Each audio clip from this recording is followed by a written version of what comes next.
এক মহিলা আমার হাত চেপে ধরে, মুরব্বী মানুষ, বলছে বাবা আমার 3টা ছেলে মেয়ে সব বিদেশে থাকে, কিন্তু আজকে আমি এখানে পড়ে আছি। বললাম আপনার কি মনে হয় এখানে পড়ে থাকার কারণে বলেন তো? উনি আমার 2টি কথা বলেছিলেন। 1 নম্বরে প্রথম দোষটা আমার, 2 নম্বরের দোষ আমার পুত্রবধূর। প্রথম দোষ আমার এই 3টা ছেলে মেয়ে সব হায়ার এডুকেটেড, অনার্স মাস্টার্স করা, সব বাইরের দেশে থাকে।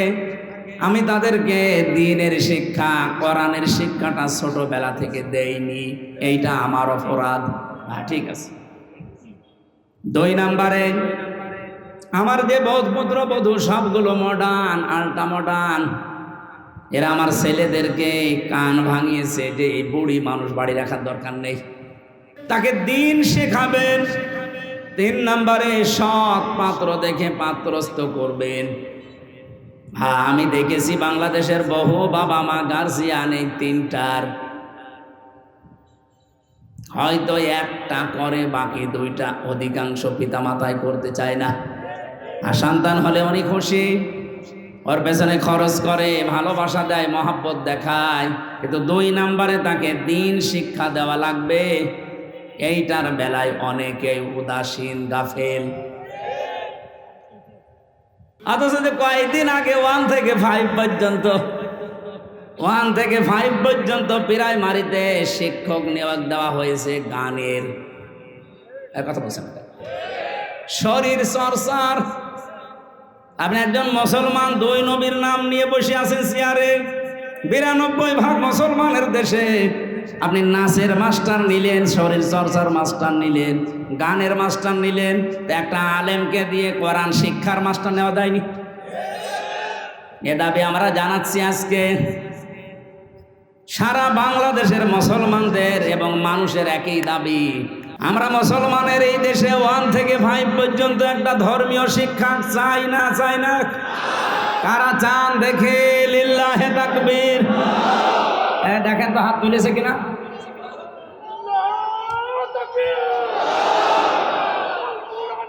আলহামদুলিল্লাহ। এ পৃথিবীতে আল্লাহ যখন কারো উপরে খুশি হয় তখন তার বাড়িতে আল্লাহ কন্যা সন্তান পাঠায়। তাহলে যাদের মেয়ে আছে আপনি বিশ্বাস করতে পারেন যে আল্লাহ আপনার উপরে অন্তত খুশি হয়েছে। মেয়ে হলে খুশি হয় আল্লাহ, কিন্তু যার মেয়ে হয়েছে এই লোকটা নারাজ, এরকম মানুষ নেই? আপনাদেরকে আহ্বান জানাচ্ছি, আল্লাহ যেই কাজ করতে পেরে উনি খুশি, আমরা ওই কাজ পেয়ে খুশি কিনা বলেন তো? আজকে থেকে আর রাগ করবেন না। আপনি জান্নাত পাবেন কি পাবেন না সে গ্যারান্টি কিন্তু আপনি নিজেও দিতে পারেন না। পারেন না? কিন্তু আমি গ্যারান্টি দিতে পারি, যার বাড়িতে একটা মেয়ে আছে, যদি 3টা দায়িত্ব পালন করতে পারেন, মাস্ট বি আপনি একটা জান্নাত পাবেন। না, আমারও ভুল হয়েছে। একটা জান্নাতের কথা আমি কোরআন আর হাদিসে পাইনি। কোন মানুষ যদি পৃথিবীতে একটা মেয়ে লোকের জন্য 3টা কাজ করে, আল্লাহ তাকে জান্নাত দেবেন, এই কথা পেয়েছি। কিন্তু যত জায়গায় আপনি জান্নাতের বর্ণনা দেখতে পাবেন কোরআনে, আপনি দেখবেন অধিকাংশ জায়গায় আল্লাহ বহু বচন দিয়েছেন। আপনি একটু চেষ্টা করেন কোরআনের এই আয়াতটা বোঝার। জান্নাতিন তাজরি মিন তাহতিহাল আনহার ওয়া মাসাকিনা তাজ্জিবাতান ফি জান্নাতি আদ। এই যে শব্দের ভেতরে 2টা জান্নাত বললাম, 2টাই কিন্তু বহু বচন। আল্লাহ 1 বচন দিতে পারতেন, একটা জান্নাত বহু বচন, মাসাকিন বহু বচন দিলেন কেন? আমরা যারা আরবি গ্রামার বুঝি, পৃথিবীর বহু ভাষায় আমরা দেখেছি 1 বচন বহু বচন আছে, কিন্তু আরবের নিয়মটা আলাদা। এখানে 1 বচন আছে, দ্বিবচন আছে, বহু বচন আছে। আমি আয়াতটা নিয়ে গবেষণা করলাম, যে চিন্তা করে দেখলাম যে আল্লাহ জান্নাতের কথা বলতে গেলে এখানে বহু বচন লাগিয়েছেন কেন? যেহেতু আরবিতে 1 বচনের পরে দ্বিবচন হয়, এর পরে 2 এর উপরে গেলে সেটা বহু বচন হয়।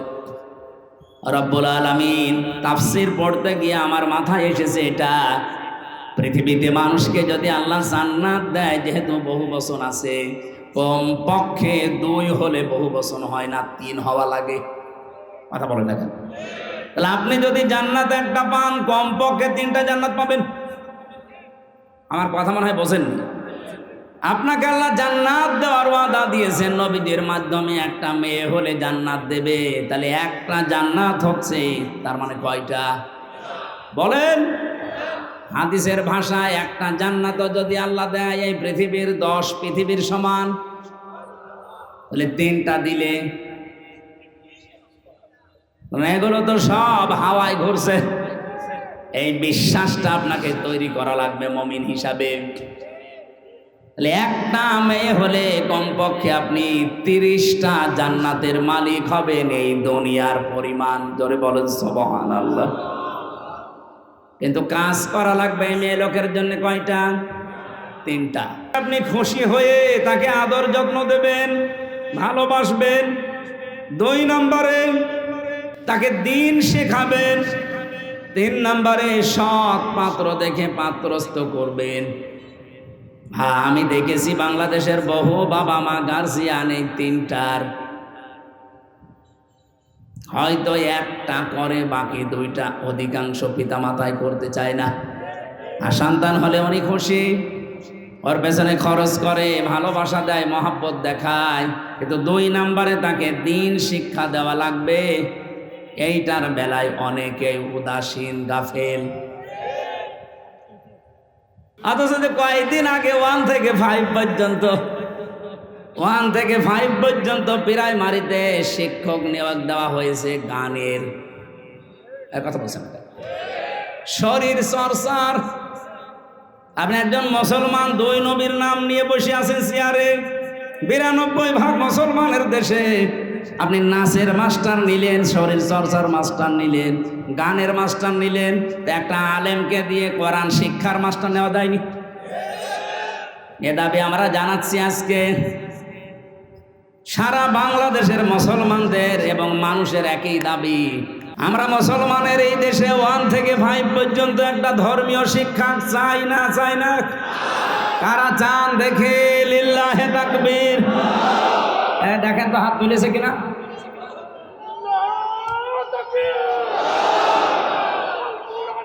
আলহামদুলিল্লাহ।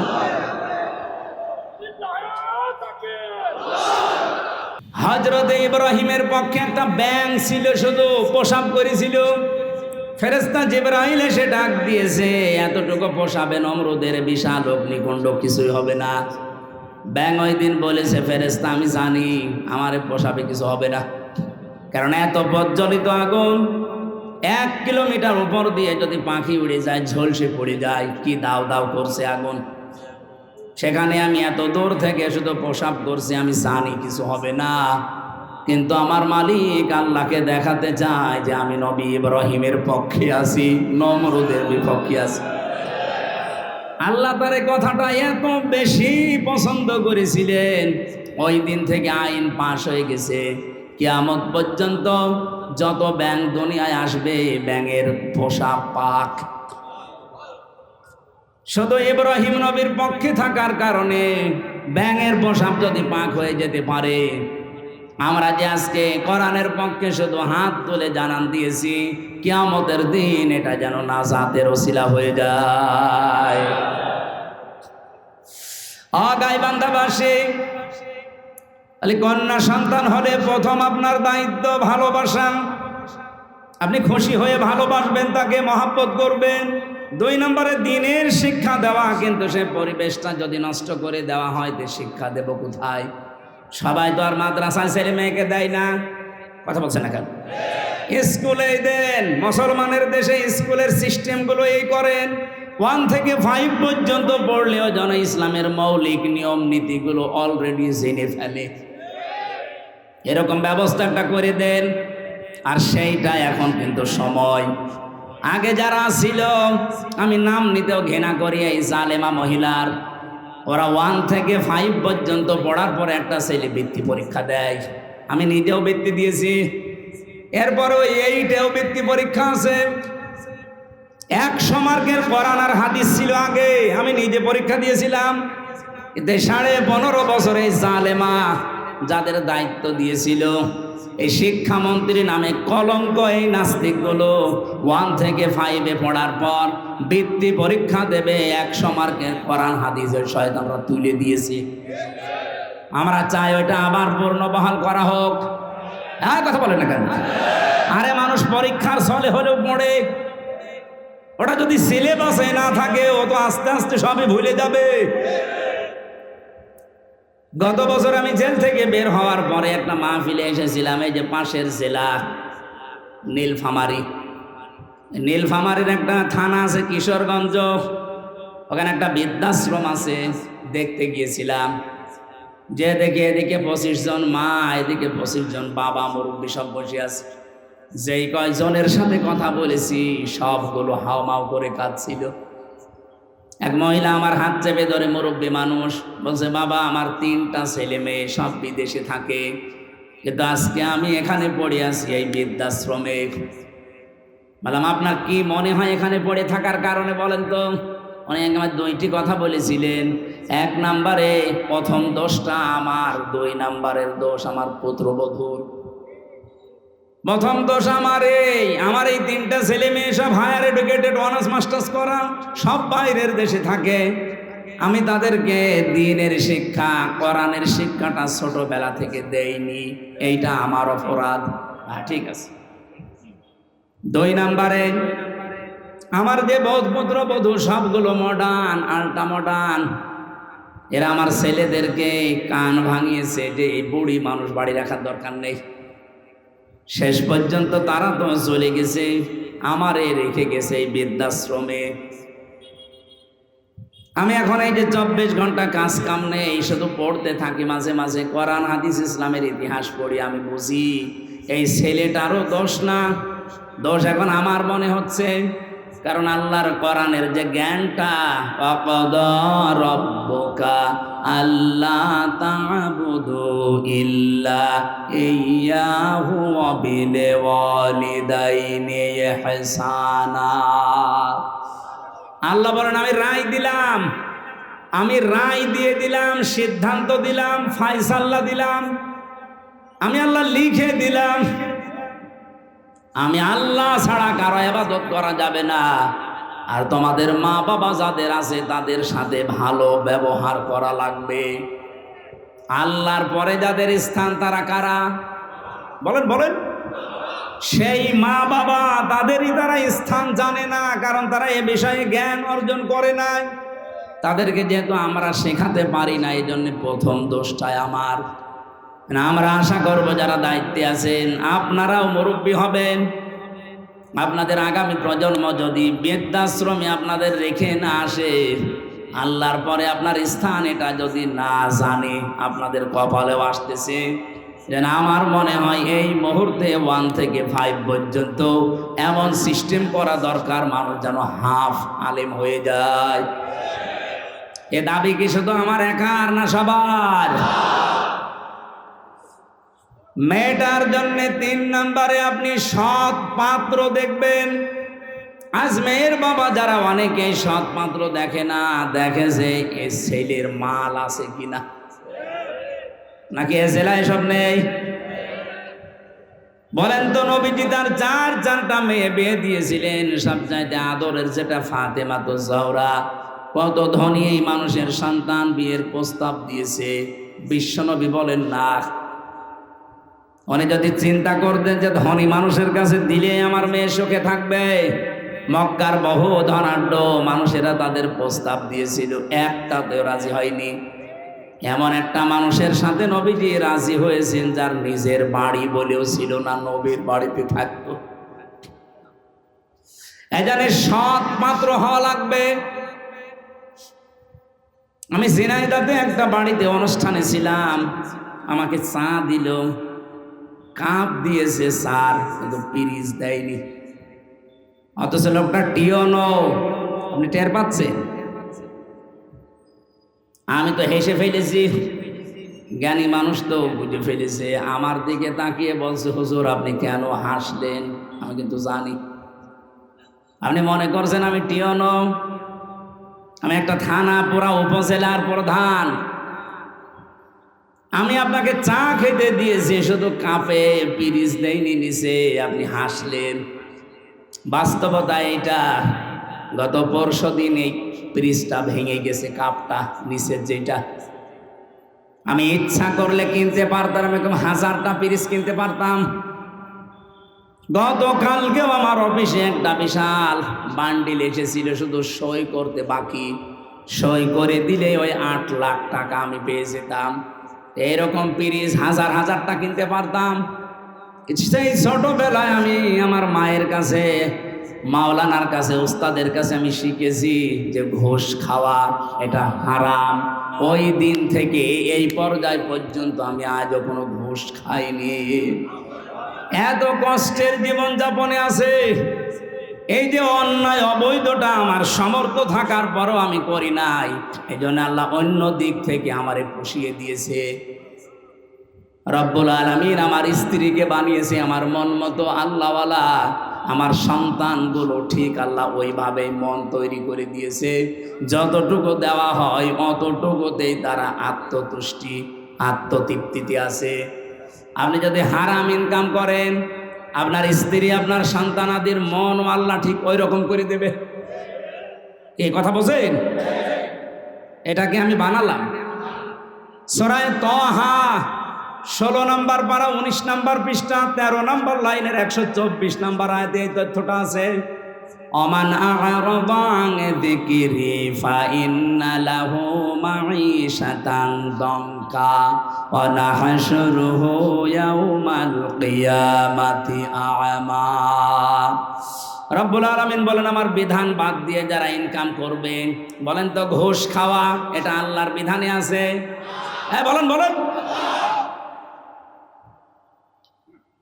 আল্লাহর বিধানের বাইরে যারা উপায় করে, ইনকাম করে, চর্ম চোখে দেখতে মনে হয় যে বিশাল সম্পদের মালিক হয়ে যাচ্ছে, আল্লাহ বলেন আমি দঙ্কা করে দেই।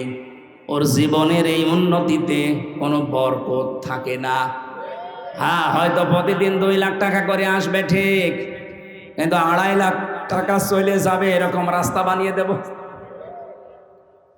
আসবে প্রতিদিন বৈধ অবৈধভাবে 2 লাখ করে, যাবে প্রতিদিন কত? লাভ হচ্ছে না লস হচ্ছে? এটা তো একটা গেল। সবচাইতে বড় বিষয়, আমি ওর অন্তর থেকে শান্তি তুলে নেব। এই দঙ্কা শব্দের ব্যাখ্যা হচ্ছে ওর জীবনের কোনো কিছুতে আমি শান্তি রাখবো না। ওর বউ চলবে ওর অবাধ্য হয়ে, সন্তান আদিগুলো নষ্ট হয়ে যাবে, কারণ এই প্রভাব পড়বে।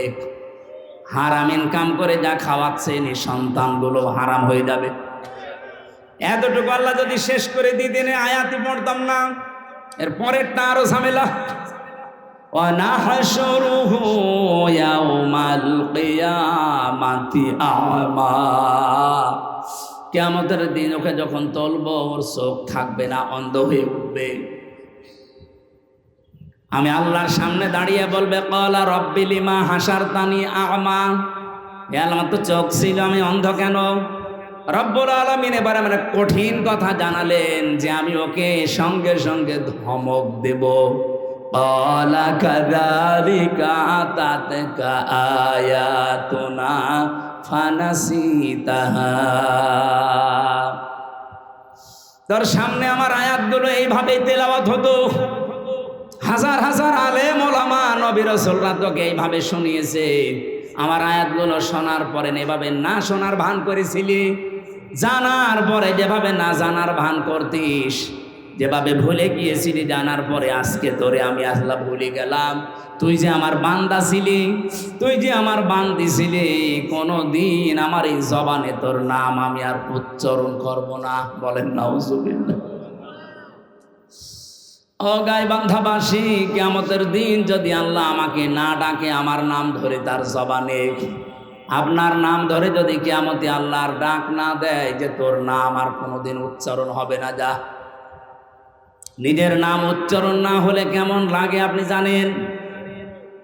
আমি যখন আয়না ঘরে ছিলাম, মাটির নিচে আমি নিজে দেখেছি, মাটির নিচের ওই দেওয়ালে লেখা আছে, কেউ কেউ এই নখ দিয়ে বড় বড় নখ হয়ে যায়, খুশিয়ে খুশিয়ে দেওয়ালের সাথে লিখেছে যে ভাইরা এই যে নাম্বার লিখেছি, কেউ যদি বাইরে যেতে পারেন এই নাম্বারে যাবেন, যে এই নামের মানুষটা আজও বেশি আছে। মানুষটা পড়ে আছে আজ 8 বছর, 10 বছর, 14 বছর পড়ে আছে, কেউ জানে না। আমার সাথে যারা ছিল 7 বছরের মানুষ আমি পেয়েছি, পাগলের মতো হয়ে গেছে, এত বড় বড় চুল।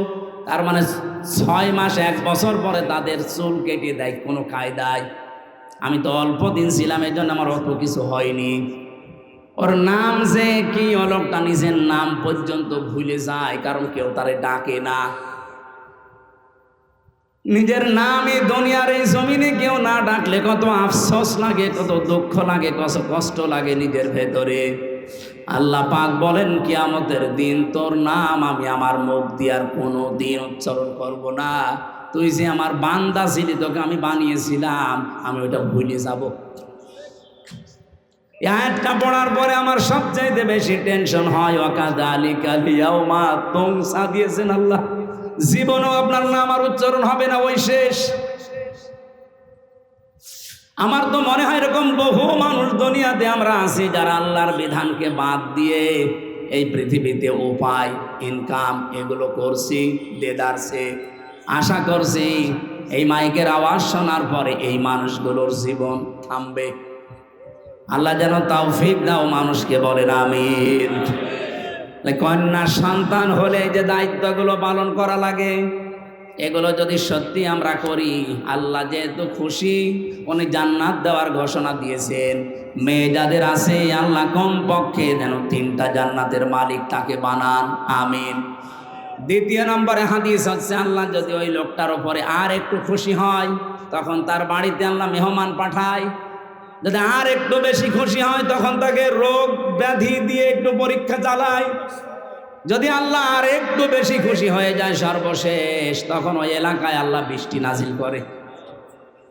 সিস্টেম অপর পৃষ্ঠায় দেখুন, রব্বুল আলামিন বলেন, এটা হাদিস মুসলিম শরীফ, এই পৃথিবীতে আমি আল্লাহ যদি কারো উপরে রেগে যাই, তার 1 নম্বরে তাদের উপরে যে মানুষগুলো দুনিয়ায় যৌতুক খায়।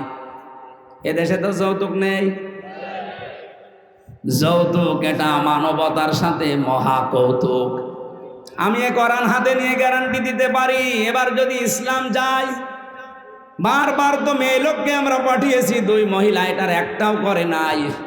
ইসলাম যদি এবার যায়, সর্বপ্রথম যৌতুক নামে এই কৌতুককে ঝাঁটা পিটা করে বিদায় করা হবে।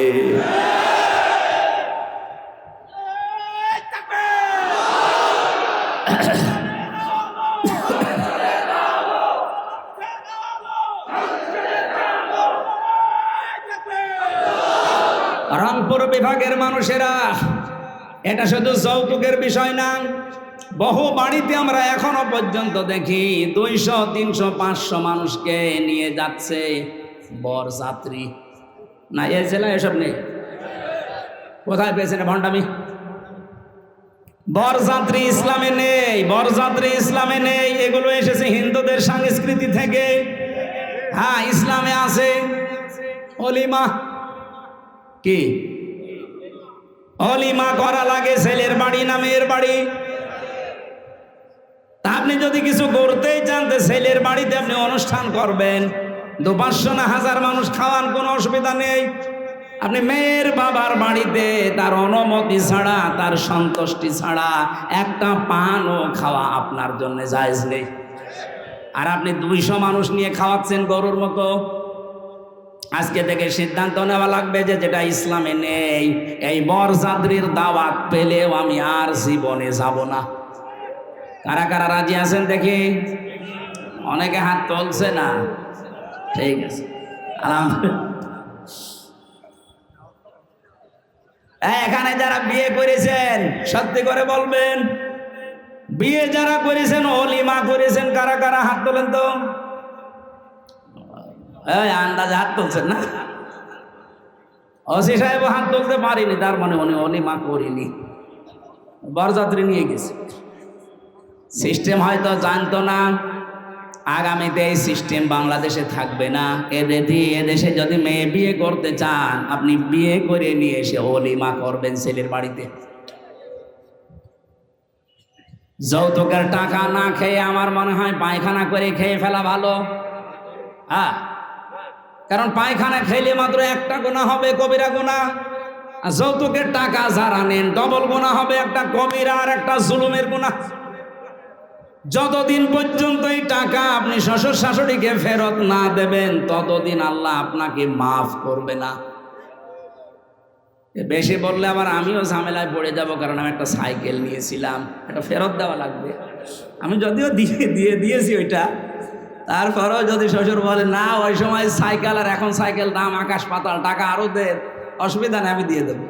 তো যারাই নিয়েছেন দেওয়া লাগবে। এই যে বারবার বরযাত্রী নিষেধ করছি যেতে, অলিমা করার জন্য বলছি, আমার 3টা মেয়ে, আমার বাসা লাগবে না।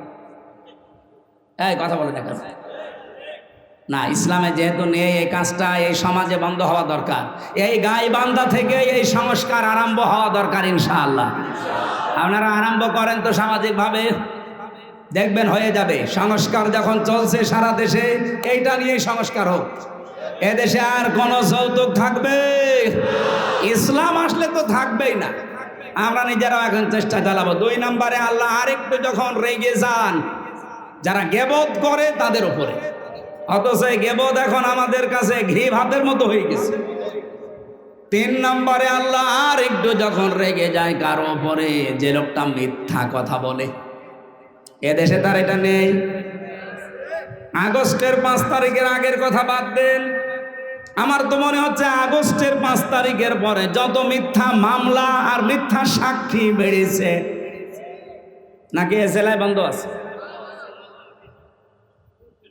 সারা দেশের অবস্থায় এক, মিথ্যা মামলা আর মিথ্যা সাক্ষী, এটা 180 মাইল বেগে অনেকে চালাচ্ছে। আরে ভাই, আপনি অত্যাচারিত, আপনার চাইতে আমি কি মাজলুম কম? আমি তো মামলা দিলে, মিথ্যা সাক্ষী জোগাড় করলে 1000টা করা যায়। আমার বিনা কারণে মিথ্যা একটা মামলা দিয়ে মিথ্যা 4 জন সাক্ষী জোগাড় করে 3 বছর আমারে ফাঁসির কন্ডেম সেলে রেখে দিয়েছিল। আমার বাবার কাছ থেকে ওরা প্রায় 32 লাখ টাকা খেয়েছে। আমার তো এখন তারা যদি মাফ চায়, আমার মনে হয় ওই টাকা ফেরত নেওয়া দরকার। আগস্টের 5 তারিখের পরে খুব বেশি হলেও 9 তারিখের দিকে আমারে কল দিয়েছিল যে ওসি আমার মামলা রায়, বলছে হুজুর মাফ করে দিয়েন। কে আপনি? বলছে আমি সেই মিজান। ও, মাফ তো করে দেব, অসুবিধা নেই, আমার টাকা ফেরত দেন। মাঝে মাঝে বহু টাকা আপনি আমার বাবার কাছ থেকে নিয়েছেন, আমার বাবা সব হিসাব করে রেখেছে, ওই টাকাগুলো ফেরত দেন, আপনারে মাফ করে দেব। কি করলেন এতগুলো টাকা নিয়ে? খেতেও তো পারেন না, যা করেছিলেন এখন পালিয়ে থাকেন। অবৈধ ইনকাম করলে যে কি হয় তার বাস্তব প্রমাণ এই ফ্যাসিস্টরা। কথা বলেন না কেন? কিছুদিন আগে আমি সিঙ্গাপুরে ছিলাম, মালয়েশিয়া, 2টা রাষ্ট্র যেহেতু পাশাপাশি, যে হোটেলে উঠেছিলাম নিচতলায় নেমে দেখি 2 জন বসে বসে চা খাচ্ছে আর মুখ নিচু করে আছে। চেহারা দেখে আমি চিনে ফেলেছি, যে সালাম দিলাম, বসো হুজুর আমরা আগেই পালিয়েছি। আরে ভাই, আপনি তো বলবেন ওয়ালাইকুম আসসালাম, না বলছো হুজুর আমরা আগেই পালিয়েছি। 3 তারিখে ভাব দেখলাম যে ভালো না, এই জন্য রাতে টিকিট কেটে চলে এসেছি। আমি ওই সময় ওনারে বলেছিলাম আপনি পালালেন কেন? আপনার না 620টা বাড়ি। কত?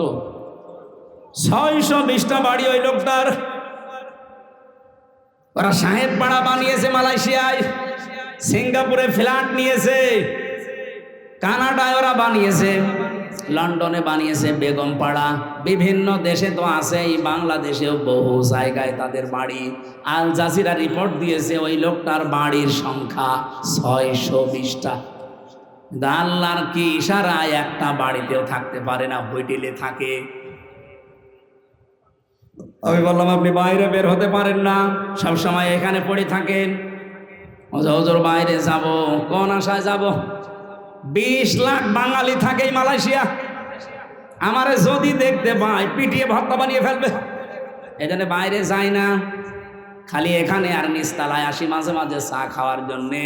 আপনি দোয়া করেন। আমি বললাম, দোয়া আপনার জন্য আসবে? আপনি যা করেছেন আপনার জন্য দোয়া আসবে। এই জন্য জালেমদের পরিণতি কি হয়েছে এটা দেখার পরেও যদি এখনো কারো হুঁশ না হয়, আমার মনে হয় এরা যেন নেপালের দিকে তাকায়। দেখেন না, মন্ত্রীদেরকে নদীর ভেতরে চুবাচ্ছে। এখন আরম্ভ হয়েছে মোদির ওখানে।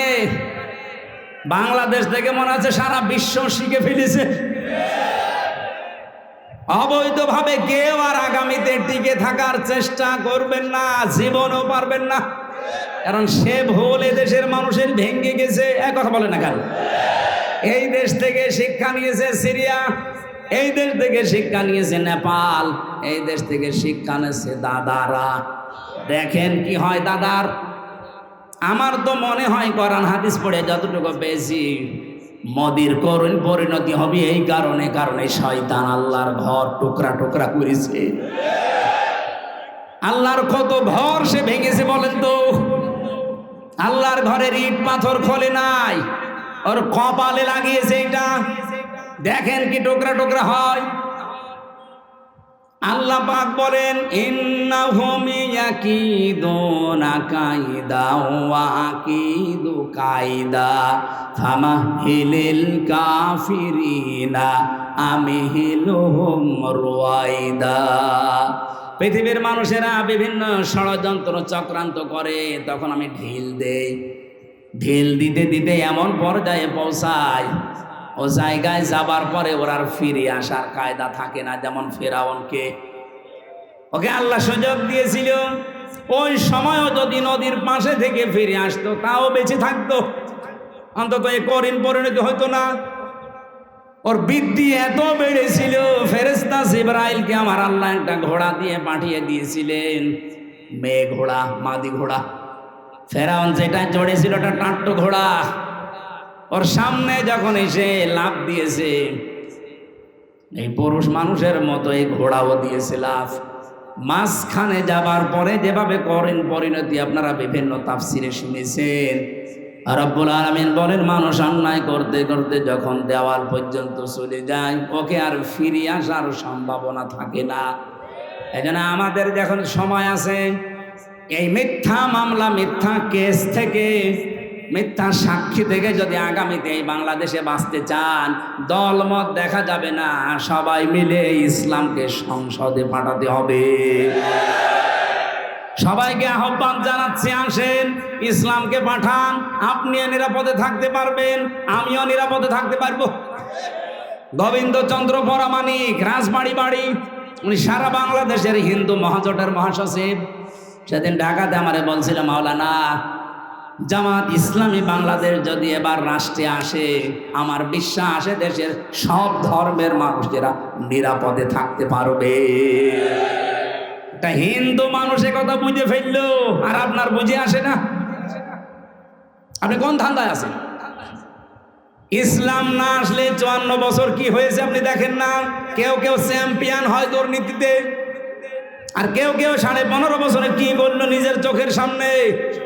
আমার 33 বছর বয়স, 92 সালে আমার জন্ম।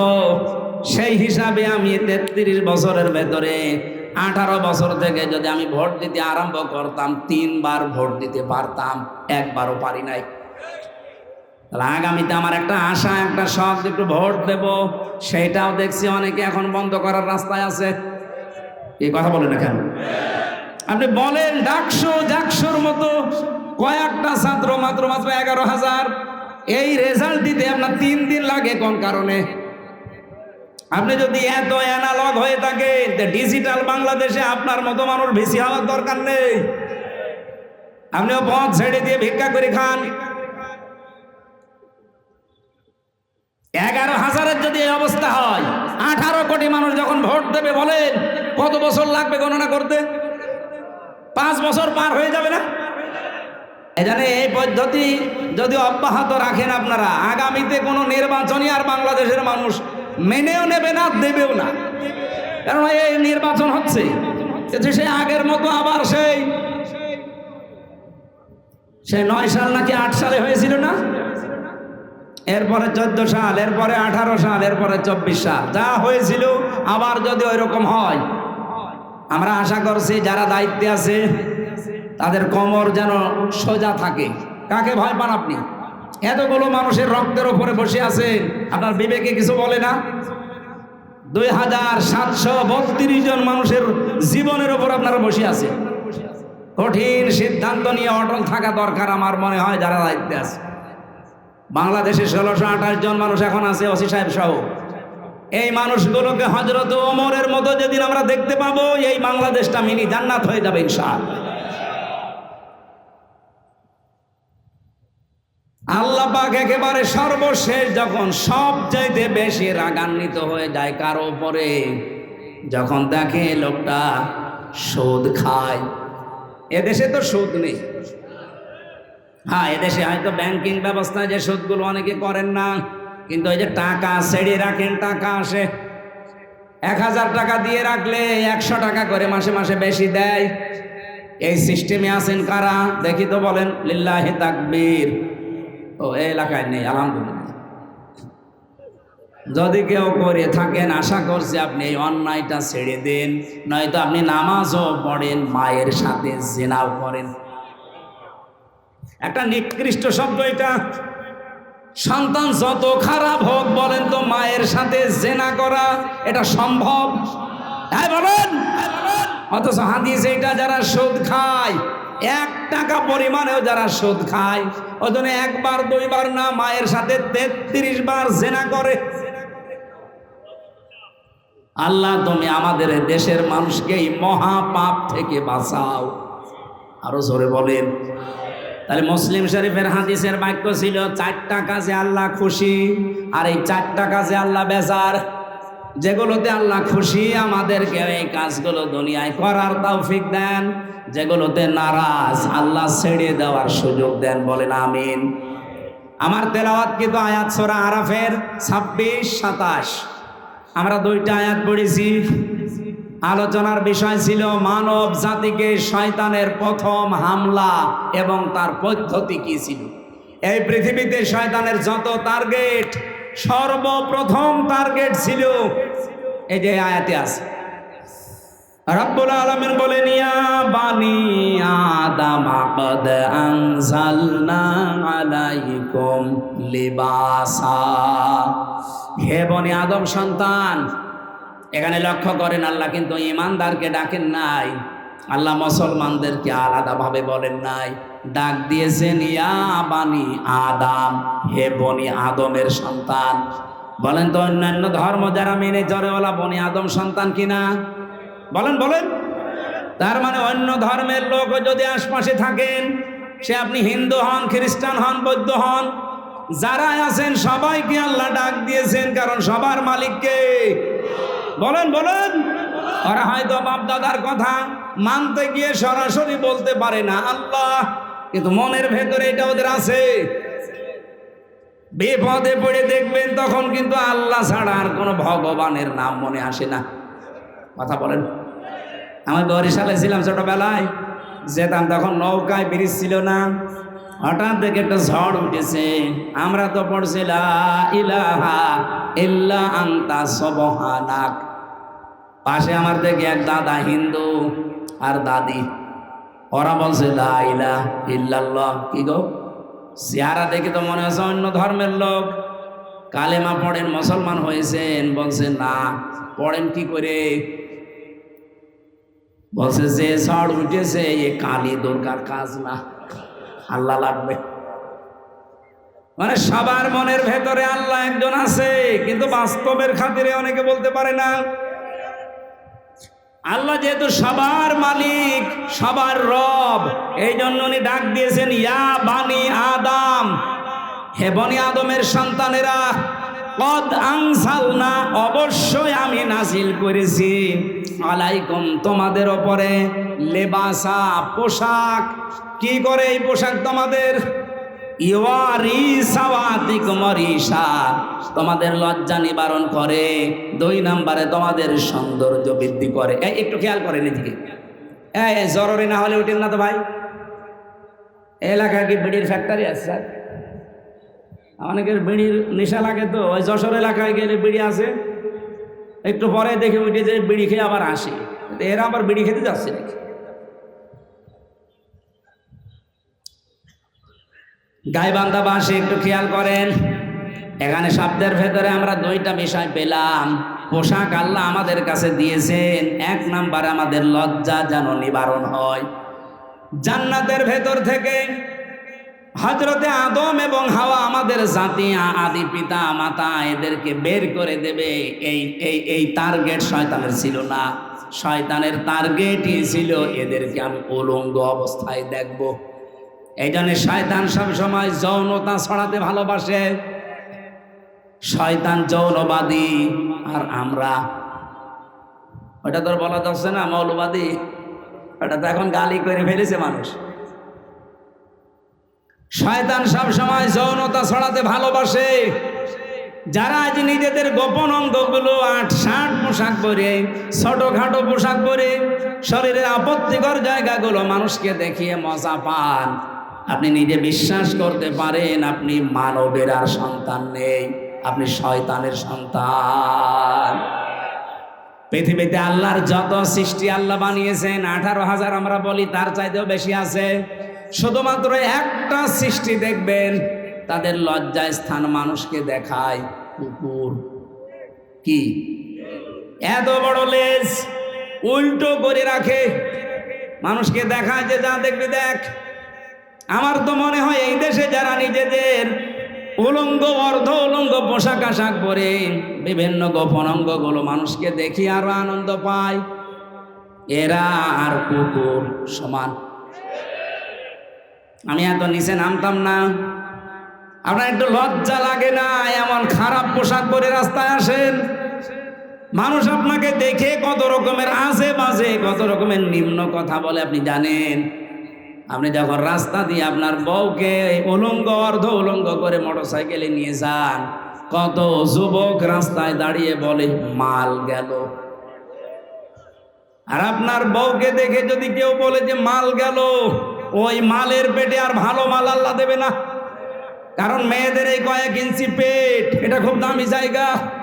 এখানে যার নজর যত খারাপ পড়বে, ওখান থেকে খারাপ জিনিস ডেলিভারি আসবে। বলে যে হুজুর দোয়া করেন ছেলে যেন আব্দুল কাদের জেলানির মতো হয়। ছেলে আব্দুল কাদের জেলানি এমনি হবে? আপনি আব্দুল কাদের জেলানির জীবনী পড়েন, তার মা কোন ধাঁচের ছিলেন। হযরতে আব্দুল কাদের জেলানি রহমতুল্লাহ আলাইহি যে মায়ের পেটে এসেছিলেন, ওই মা বাসর রাতে, স্বামী বাসর রাতে ঢোকার পরে দৌড় দিয়েছে আবু মুসা জঙ্গি রহমতুল্লাহ আলাইহি। আমি তার জীবনী পড়তে গিয়ে এটা পেয়েছি। স্ত্রী তখন ডাক দিয়ে বলছে, স্বামী আপনি দৌড় দেবেন না, আমার বাবা আপনাকে যেই কয়টা কথা বলেছিল সবই রূপক অর্থে ঠিক আছে। আমার বাবা বলেছিল আমি নাকি অন্ধ। হ্যাঁ আমি অন্ধ। যৌবন পাওয়ার পরে আজ পর্যন্ত আমার চোখ দিয়ে আল্লাহর নিষিদ্ধ কোনো জিনিস আমি দেখি নাই। মেয়েরা যৌবন পায় কখন? এখানে একটা মাসলা বলা দরকার। মেয়েরা এসেছে, সম্মানিতা মা বোনেরা, যখন পয়েন্ট এসেছে আপনাদের মাসলাটা জানা দরকার। মেয়ে মানুষেরা যৌবন প্রাপ্ত হয় যখন তাদের শরীর খারাপ হয়। সেটা 12 বছর, 15 বছর, 16 বছর যাই হোক, যখনই শরীর খারাপ হবে ওই দিন থেকে তাদের নামাজ এবং রোজা ফরজ। এরপর থেকে বাবার আন্ডারে, মায়ের আন্ডারে যতদিন থাকবে, যদি 1 ওয়াক্ত নামাজও কাজা করে, যদি না পড়ে যা গোনা হবে এই বাবা মার। এখানে আরেকটা বিষয় বলা দরকার, মেয়ে কখন যৌবন পেয়েছে এটা অনেক বাবা জানে না, কিন্তু মা জানে। এক কথা বলছেন এখানে। এই জন্য মায়েদের উচিত বাবাকে আপনি ইঙ্গিত দেবেন, তোমার মেয়ে কিন্তু এই অবস্থা। সকালে ফজরের নামাজ শুধু নিজে ঢিপ দিয়ে চলে আসবা না, সেজদাটা মেয়েও যেন দেয় সে ব্যবস্থা করো। ওই এতদিন তো অভ্যাস ছিল না, ওকে অভ্যাস তৈরি করাও। হয় নিজে ডেকে দাও, নিজে নামাজের তাকিদ দাও, না আমাকে দিয়ে ভালো করে তাকিদ দাও। কারণ এই মেয়েটা এই যে 12 বছর 13 বছরে যৌবন পেয়েছে, এরপরেও নামাজ পড়ে না। কিয়ামতের দিন যখন আল্লাহ বিচার করতে বসবে, নাজআলুহুমা তাহাতা আকদামিনা, তোমাকে আর আমাকে সামনে নিয়ে আল্লাহ বলেন মুখের ওপরে জোড়া লাথি দিয়ে জাহান্নামে দেবে। বহু মেয়ে বহু ছেলে জোড়া লাথি মুখে দিয়ে আপনাকে আমাকে জাহান্নামে নেবে, শুধুই অসচেতন থাকার কারণে। এজন্য সচেতন হবেন আজকে থেকে মায়েরা। আমি যেদিন যৌবন পেয়েছি ওই দিন থেকে আমার এই চোখ দিয়ে কোনো নিষিদ্ধ জিনিস আমি দেখি না। এই জন্যে বাবা আপনাকে বলেছে আমি নাকি অন্ধ। আমার বাবা বলেছিল আমি ন্যাংরা, আমার এই পা দিয়ে হারাম কোনো কাজে আমি যাইনি।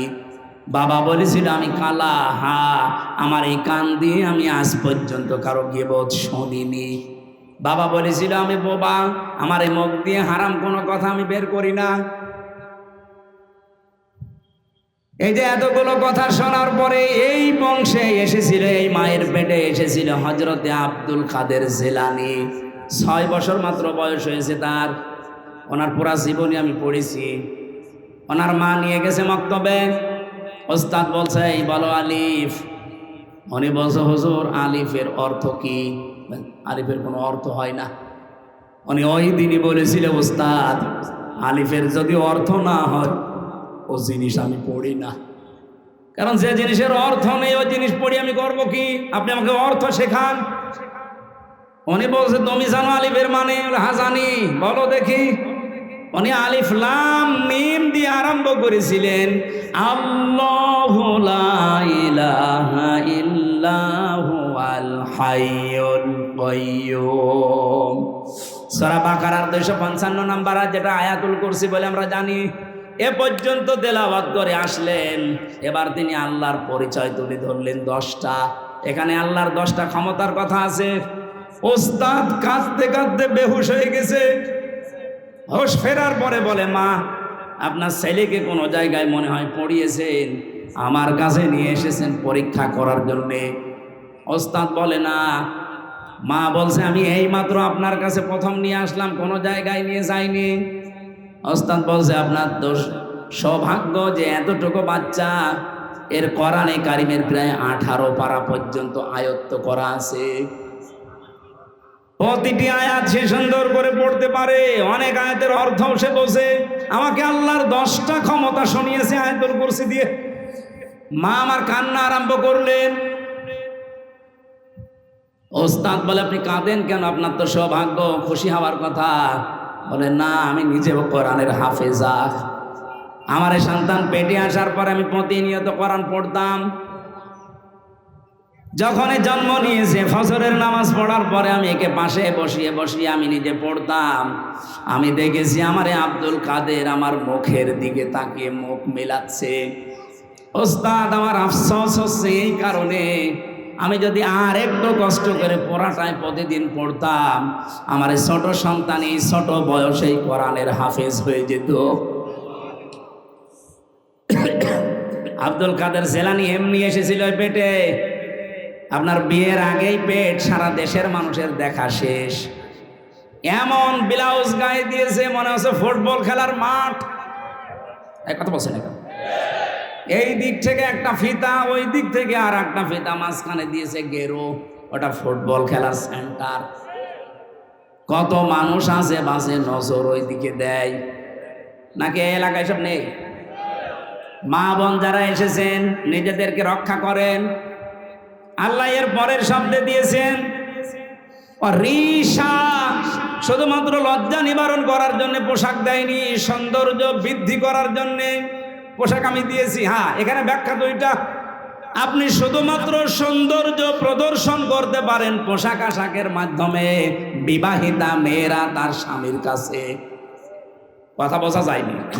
আপনি পোশাকের দ্বারা যদি সৌন্দর্য বর্ধন করতে চান করবেন, কিন্তু কার জন্যে?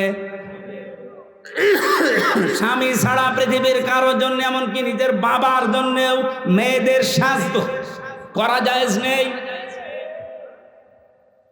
আজকে যে পরকীয়া প্রেম বাড়ে, বহু মানুষকে আমি বলতে শুনেছি হুজুর যেভাবে চাই ওইভাবে করে না। কি আমি চাই আমার বউ রাতে নাইট ড্রেস পরে থাকবে, ও পরে না, এই জন্য আমি অন্য জায়গায় লাইন করি। এরকম মানুষ দেশে নেই? এখানে পরকীয়া প্রেম করেন কারা? হাত তোলেন তো দেখি। আলহামদুলিল্লাহ, এই জেলা তো একেবারে মানে তো মডেল জেলা। কোনো কিছুই নেই, যৌতুক নেই, পরকীয়া প্রেম নেই, ওসি তো খুব আরামে আছে।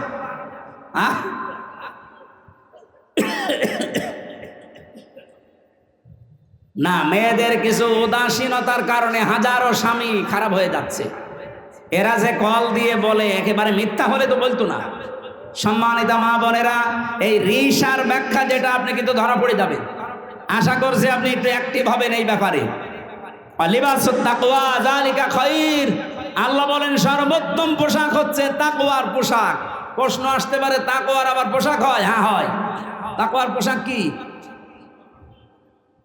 এখানে যদি প্রশ্ন করা হয় 100 জনের 98 জন বলতে পারবেন না। লিবাসুত তাকওয়া যালিকা খায়র, আল্লাহ বলেন তাকওয়ার পোশাক সর্বোত্তম। কি এটা জানো? তাকওয়ার পোশাক হচ্ছে আল্লাহর নির্দেশ এবং আদেশ, নিষেধ এবং আদেশগুলো নিজের জীবনে সেট করা, এটা একটা পোশাক। এই পোশাকটা আমাদের দেশে নেই, এমনকি পরিবেশও নেই। একজন মানুষ যেই পোশাক পরবে, সে পোশাক পরে টিকে থাকার মতো জায়গাও এই দেশে নেই। ওসি সাহেব চেষ্টা করছে বাঁচার, উনি বাঁচতে পারছে না। ওনার উপরে এমন আল্লাহর ওলি বসে আছে যে ওনাকে খারাপ হতে বাধ্য করে। আমি কি বেশি বলে ফেললাম? এরকম জায়গা দেশে নেই। এই জন্য আমাদের একেবারে শুরু থেকে শেষ পর্যন্ত এমন ভাবে তৈরি করা দরকার, আগামীতে ইসলাম দিয়ে আমরা সাজাবো, ও দুর্নীতির দল বাংলাদেশে থাকবে না ইনশাআল্লাহ। বাইরের দেশগুলো ঘোরাঘুরি করে আমার এতটুকু অভিজ্ঞতা হয়েছে, তারা দাঁড়িয়ে গেছে শুধুমাত্র দুর্নীতি আর খাদ্যে ভেজাল তারা দেয় না, এই কারণে। আপনি দেখেন মালয়েশিয়া 2004 সাল থেকে তারা দাঁড়িয়ে গেছে। এই 21 বছরে তারা বিশ্বের মানচিত্রে আজ একটা নাম করা দেশ। আর আমরা 54 বছরেও দাঁড়াতে পারিনি, কারণ দুইটা, এদেশে দুর্নীতি বন্ধ হয় না আর খাদ্যে ভেজাল দেওয়া শেষ হয় না। এই দুইটা কন্ট্রোল করতে পারলে আমাদের দেশও দাঁড়িয়ে যাবে ইনশাআল্লাহ। আর এটা করা একমাত্র সম্ভব ইসলামের জন্য, ইসলাম ছাড়া সম্ভব না। যালিকা মিন আয়াতিল্লাহ, আল্লাহ বলেন এগুলো আমার নিদর্শন। লাআল্লাহুম ইয়াযাক্কারুন, আশা করছে আমার এই ওয়াজ তোমরা মেনে নিবা। এখন একটা একটা করে যত আয়াত আছে এর উপর ভেতরে এক একটা শব্দে লক্ষ লক্ষ কথা আছে। আপনারা ভেজা কাদা বিভিন্ন জায়গায় দাঁড়িয়ে বসে আছেন, এই কষ্টের দিকে তাকানো লাগছে। আর আমি, আপনারা জানেন, বাংলাদেশ জামাত ইসলামী থেকে আমার নমিনি বানিস, সেই সকাল থেকে শুরু করে সন্ধ্যা পর্যন্ত 8টা 10টা করে অনুষ্ঠান। এরপরে মাগরিবের পরে বের হয়ে এসে 9:30 10টায় আপনাদের অনুষ্ঠান ধরি। আমরা আজকে আর টানতে পারছি না, 11:30 বাজে। মেয়েদের জন্য এই বইটা নিয়ে যাবেন, পারিবারিক জীবনের সমস্যা এবং সমাধান। আমি জেলে বসে লিখেছিলাম, এসে বাইরে এসে এটা প্রিন্ট দিয়েছি। একটা মেয়েদের, একটা পুরুষের, দুইজনকে পড়াবেন। আর একটা শুধুমাত্র মেয়েদের জন্য, এটা 6 জন মহিলার আদর্শ আমি লিখেছি। এই ওসি সাহেবকে আপনি হাতিয়া দেবেন।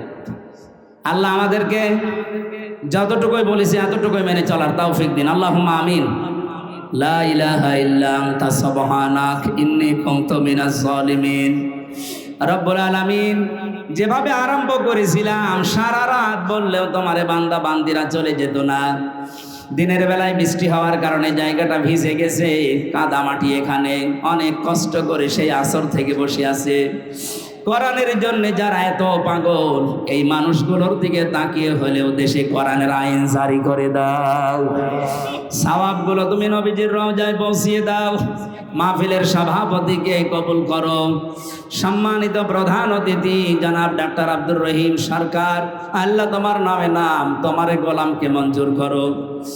আজকের মাহফিলের সভাপতি জনাব আব্দুর রশিদ, শেখ আব্দুর রশিদ সাহেবকে মঞ্জুর করো।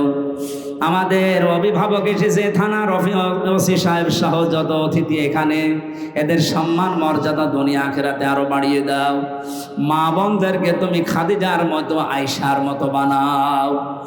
বড় আশা জীবনে, এই 56,000 বর্গ মাইল তোমার কালাম দিয়ে চলছে, এটা দেখতে চাই। আল্লাহ, এবার তুমি ইসলামের হাতে, কোরআনের হাতে দেশটা তুলে দাও।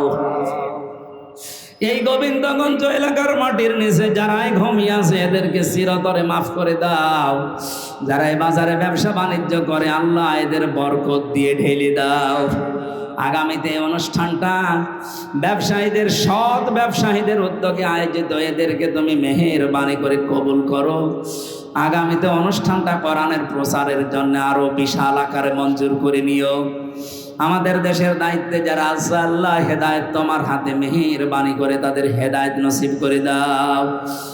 প্রশাসনের যে ভাইগুলো আজকে দায়িত্ব পালন করেছে, নিজেদের বাবা মা আত্মীয় স্বজন স্ত্রী পুত্র ছেড়ে বাংলার বিভিন্ন প্রান্তে যারা জনগণের জান আল মাল ইজ্জত আবরু হেফাজতের দায়িত্বে থাকে, এদের পড়া দায়িত্বটা ইবাদত হিসাবে কবুল করে নাও। 3টা বছর জালেমের জেলখানায় আমি অসুস্থ হয়ে গেছি, আর আমার কণ্ঠটাও নষ্ট হয়ে গেছে, শরীরটাও নষ্ট হয়ে গেছে।